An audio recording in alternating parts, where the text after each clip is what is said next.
ご視聴ありがとうございます。今日はウィーンを出てフィンランドに向かいます。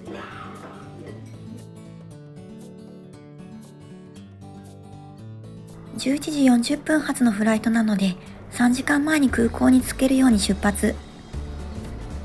オーストリアに来た初日は空港からレールジェットでここまで来ましたが、その時に電車の段差で痛い目にあったので、今回は空港までバスで行くことにしました。ウィーン中央駅からはバスで25分ですが、渋滞の可能性も考えて7時45分のバスに乗ります。バスは段差も低く、乗るときに荷物を1回持ち上げるだけで済むので、乗車も楽でした。荷物置き場もあります。バスのチケットは乗車するときに運転手さんから直接購入します。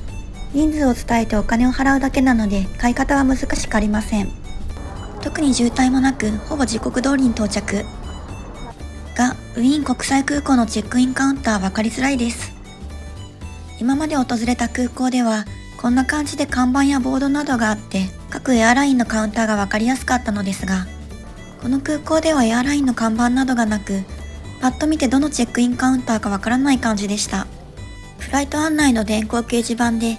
該当のフライトのところにチェックインカウンター番号が表示されるシステムだったのですが、その番号のカウンターがまだオープンしていない感じだったので聞いてみたところ、2時間前からオープンって言われました。チェックイン開始まであと1時間、保安検査場を通過する前に使えるラウンジもなかったので、ファストフード店で時間を潰すことにしました。ちなみに座って待っていられるような待合エリアの椅子はかなり少なくて、床に座っている人もいましたが、椅子が空いてなかったらカフェなどに入るしかなさそうです。1時間待ってようやくチェックイン。保安検査場は5分くらい待って通過しました。免税店では保安検査を抜けてすぐ目の前にザッハトルテが売られていました。やはりオーストリアといえばですね。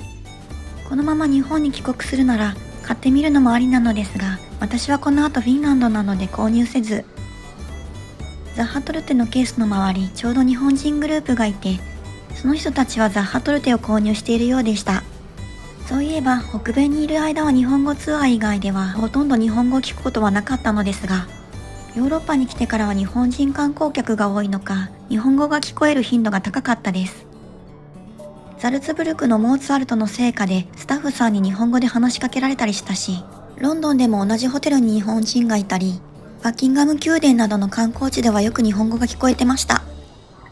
免税店を見ながらラウンジへ向かいます。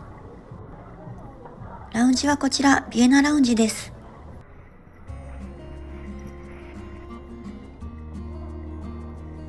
中はかなり広々していて、ビュッフェ台もかなり大きくスペースが取ってありました。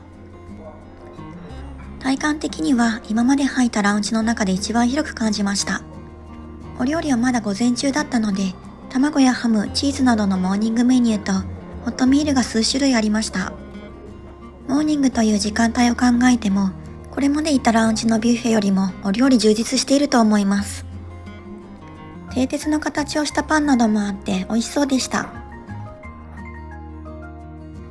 ビュッフェ台とは離れたところにデザートのケースなどもあって、こちらはカフェスペースのような作りになっていました。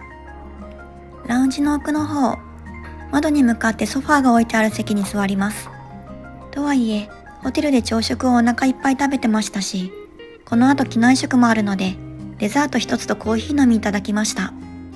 時間がなかったのと、まだ昼間の近距離国際線でもあるので使用していませんが、シャワー室もありました。搭乗ゲートが端っこの方みたいだったので、少し早めにラウンジを出てゲートに向かいます。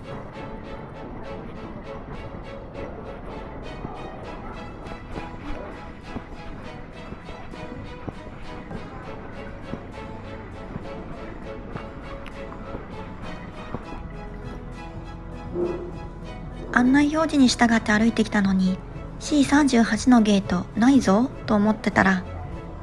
ゲート前のバーカウンターの奥だったので、カウンターの天井でゲート表示が隠れていました。フィンランド行きのゲート前、日本人のグループやスーツ姿の日本人男性がいて、日本を出発した後のフライトで同じ便に日本人が乗ってそうなことがなかったので、すごく新鮮に感じます。そして日本語が聞こえる安心感が半端ない。機材はエアバス A321。フィンエアの近距離国際線もロンドンからウィーンへのフライトで乗ったブリティッシュエアウェイズと同じようにエコノミーシートと同じシートで真ん中の席が空いているスタイルでした。この便のビジネスクラスは半分くらい埋まっていました。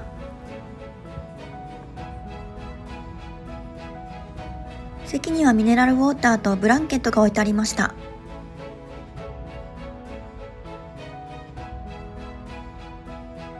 ほとんど定刻通りに機体が動き出しました。オーストリアには3泊しましたが、見どころも多くて全然時間が足りなくて、ホテルの朝食も美味しかったし、円安ではありますが、それほど物価の高さを感じることはなく楽しかったです。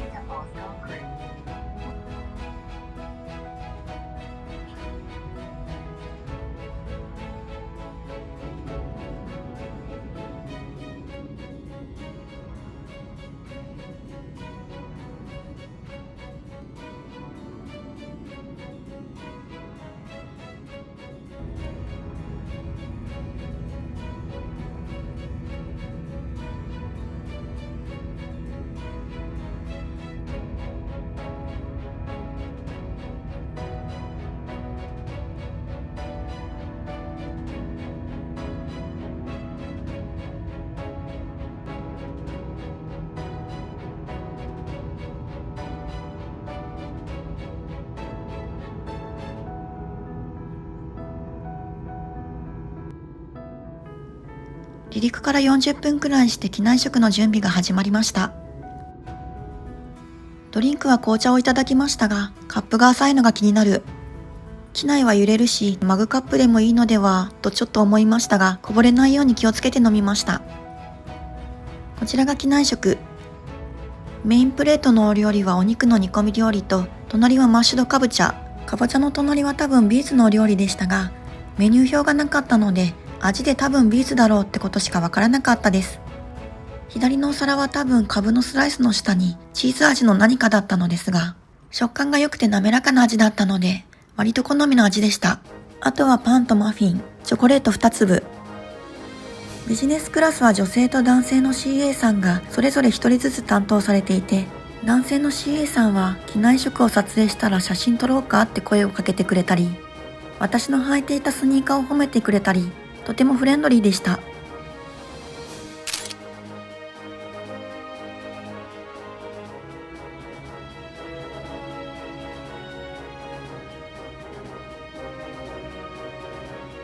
約2時間半のフライトは食事を楽しんでいるとあっという間に時間が過ぎ、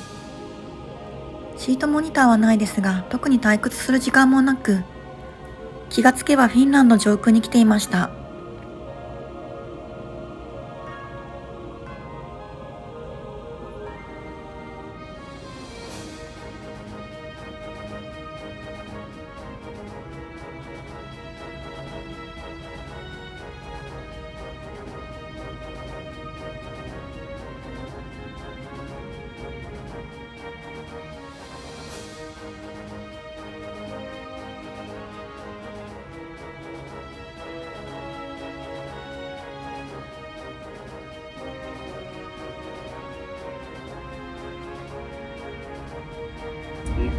Istutaan vielä paikallasi turvavyön kiinnitettyä, kunnes kapteenimme sammuttaa turvavyön merkkivalo.